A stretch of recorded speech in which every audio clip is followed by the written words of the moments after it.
అస్సలాము అలైకుం వరహమతుల్లాహి వబర్కాతుహు. అల్లాహ్ యొక్క దయ, అల్లాహ్ యొక్క కరుణ.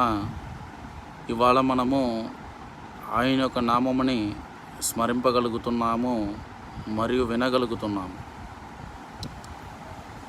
సోదరులారా, మన ప్రియతమ ప్రవక్త హజరత్ ముహమ్మద్ రసూలుల్లాహ్ సల్లల్లాహు అలైహి వసల్లం గారి దగ్గర వారి యొక్క అనుచరులు అనేకమైనటువంటి విషయములను నేర్చుకున్నారు మరియు ఆ యొక్క విషయములపైన వారి యొక్క జీవితంలో ఆచరణలోకి తీసుకొని వచ్చి వాళ్ళు దీనిపైన నడవడం సులభతరమైనది మరియు ఇహలోకములోనూ మరియు అంతములేనటువంటి జీవితం పరలోక జీవితంలోనూ 100% సాఫల్యాన్ని పొందగలిగినారు.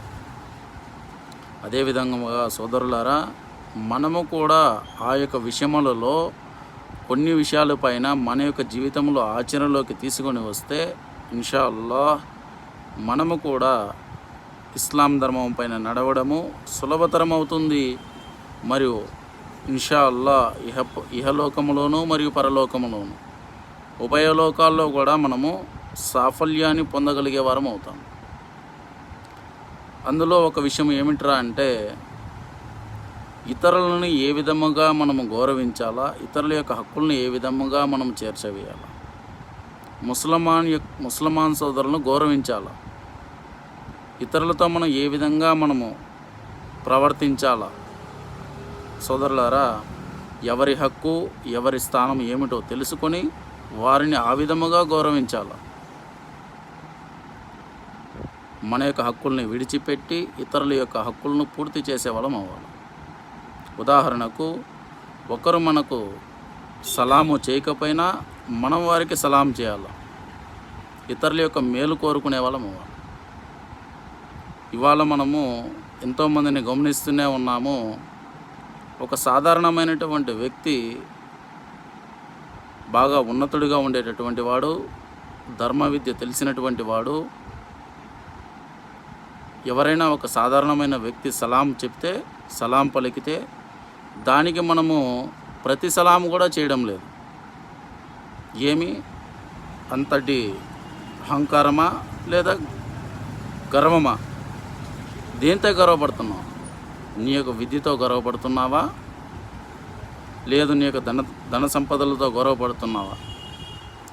ఎవడైతే గర్వపడతాడో వాడు స్వర్గము కాదు కదా, స్వర్గము యొక్క అంచుల్లో కూడా చేరుకోలేడు. సోదరులారా, ఇక్రామ్ ఇది మనకు నేర్పించలేదు. మనకు సలాం చేయకపోయినా మనము ఇతరులకు సలాం చేయాలా. కానీ ఇవాళ ఈ విధముగా జరుగుతుంది. సలాము చేసినా కూడా అన్నీ తెలిసినటువంటి వారే తల తిప్పుకొని పోతున్నారు. ఇవాళ వాడు మీకు అదముడుగా కనిపించవచ్చు, ఈరోజు వాడు ఇస్లాం ధర్మంలో నడుచుకోకపోవచ్చు, కానీ మరణ సమయంలో నీ యొక్క పరిస్థితి ఏంటి, వాని యొక్క పరిస్థితి ఏమిటి అని నిర్ణయించేటటువంటి వాడు అల్లాహ్ మటుకే. కాబట్టి సోదరులారా, ఎవరిని కూడా మనము తక్కువ చూపు చూడకూడదు. ఇది మన యొక్క ప్రవక్త గారు మనకు నేర్పించలేదు. ప్రవక్త గారు ఈ విధంగా గౌరవించేటటువంటి వారు, వారి ఇస్లాం ధర్మంలో లేకపోయినా కూడా, ఈ యొక్క ధర్మముని వాళ్ళు విశ్వసించకపోయినా కూడా, అటువంటి వారిని కూడా మన యొక్క ప్రవక్త గారు వాళ్ళని ఏ విధంగా గౌరవించేవారో ఆ విధంగా గౌరవించేవారు. కాబట్టి సోదరులారా, ఇతరులు మనకు సలాం చేయకపోయినా మనం వారికి సలాం చేయాలా. ఇక్రామ్ ఏం నేర్పిస్తుంది? ఒక హదీసు వివరణ ఈ విధముగా వస్తున్నది. ఎవరైతే పెద్దల్ని గౌరవించలేడో, పిన్నల్ని ప్రేమించలేడో, మత పండితులని ధర్మ పండితులని ఆదరించలేడో అట్టి వారు ఇస్లాం ధర్మంలో లేరు అని చెప్పారు ప్రవక్త గారు. కాబట్టి సోదరులారా, మన యొక్క స్థితిగతులు, మన యొక్క సత్ప్రవర్తన అనేది ఇతరులపైన యొక్క ప్రభావం చూపుతుంది. ఇతరులు, మన యొక్క బంధుమిత్రులు ఎవరైనా మనల్ని విందుకు పిలవలేదు, మనం వారిని విందుకు పిలవాలా. మరి ఎవరైనా సరే మనకు అప్పు ఉన్నారు, వారు కట్టలేని పరిస్థితుల్లో ఉన్నారు, వారి కొరకు సమయాన్ని కేటాయించాలా. మనం ఎవరికైనా అప్పు ఉన్నాము, దాన్ని పూర్తిగా తీర్చేవాళ్ళం అవ్వాలా. సోదరులారా, ఎంతోమంది జీవితాలు ఇవాళ అప్పుల పాలై ఉన్నారు. కానీ ఆ యొక్క అప్పు తీర్చుకోని స్థితిలో ఉన్నారు. కనీసం వారి యొక్క ఏ విధంగా అప్పు తీర్చాలా, అల్లాహ్కి భయపడి జీవితాన్ని గడపాలా, అల్లాహ్కి భయపడి జీవితాన్ని కట్టలేని స్థితిలో ఉన్నావు, అతని కొరకు మనము సంజాయిషి చెప్పాలా. ఇవాళ కాకపోయినా రేపైనా ఇచ్చేదానికి మన యొక్క సంకల్పాన్ని గట్టిగా పెట్టుకోవాలి సోదరులరా. ఇవాళ ఇక్కడ సులభమే, మన ఇష్టానుసారమైన జీవితం గడపడం సులభమే. రేపు హదీస్ వివరణ ఈ విధముగా వస్తున్నది. రేపు తీర్పు దినము ఒక కచేరీ జరగబడుతుంది. అక్కడ అల్లాహుతాలా ఈ విధంగా చేస్తాడు, ఎవరి హక్కులను వాళ్ళకి ఇచ్చివేస్తారు. ఒకవేళ అక్కడ కన్నా వారు క్షమించలేదు, అట్టి వారు స్వర్గంలోకి ప్రవేశం లేదు.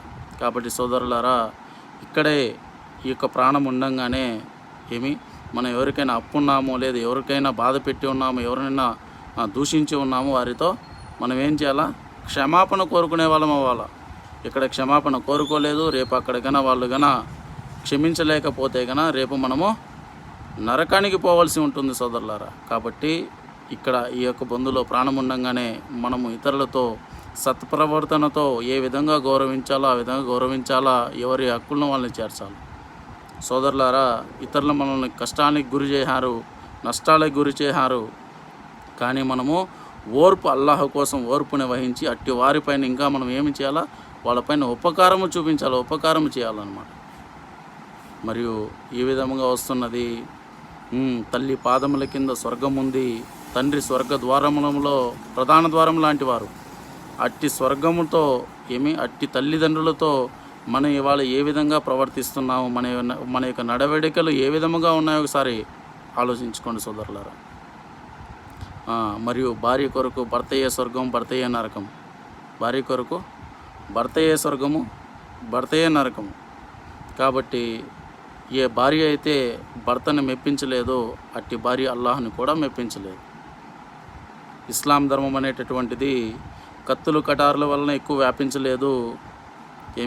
కత్తులు కటారుల వలన ఎక్కువ వ్యాపించలేదు, ఇక్రామ్ వలన ఎక్కువ వ్యాపించినది. అంటే మన యొక్క ప్రవర్తన వలన,